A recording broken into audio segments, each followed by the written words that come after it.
So in the end, what happens to all the stuff we buy anyway? At this rate of consumption, it can't fit into our houses, even though the average house size has doubled in this country since the 1970s. It all goes out in the garbage. And that brings us to disposal. This is the part of the materials economy we all know the most because we have to haul the junk out to the curb ourselves. Each of us in the United States makes 4.5 pounds of garbage a day. That's twice what we each made 30 years ago. All of this garbage either gets dumped in a landfill, which is just a big hole in the ground, or if you're really unlucky, first it's burned in an incinerator and then dumped in the landfill. Either way, they both pollute the air, land, water, and don't forget, change the climate. Incineration is really bad. Remember those toxics back in the production stage? Well, burning the garbage releases the toxics up into the air. Even worse, it makes new super toxics, like dioxin.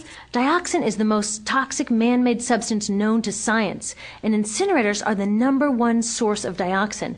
That means that we could stop the #1 source of the most toxic man-made substance known just by stopping burning the trash.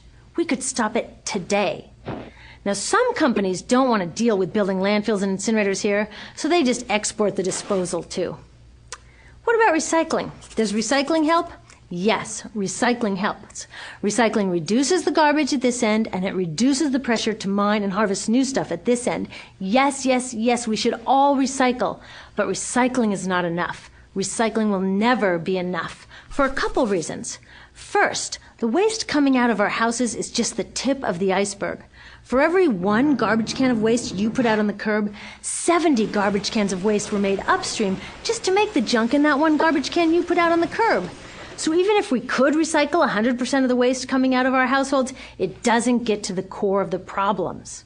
Also, much of the garbage can't be recycled, either because it contains too many toxics or it's designed not to be recyclable in the first place.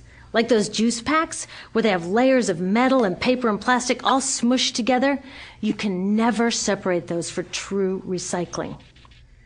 So you see, it is a system in crisis. All along the way, we are bumping up against limits. From changing climate to declining happiness, it's just not working. But the good thing about such an all-pervasive problem is that there are so many points of intervention. There are people working here on saving forests and here on clean production, people working on labor rights and fair trade and conscious consuming and blocking landfills and incinerators, and very importantly, on taking back our government so that it really is by the people and for the people. All of this work is critically important, but things are really going to start moving when we see the connections, when we see the big picture. When people along the system get united, we can reclaim and transform this linear system into something new, a system that doesn't waste resources or people. Because what we really need to chuck is that old school throwaway mindset. There's a new school of thinking on this stuff, and it's based on sustainability and equity, green chemistry, zero waste, closed-loop production, renewable energy, local living economies. It's already happening.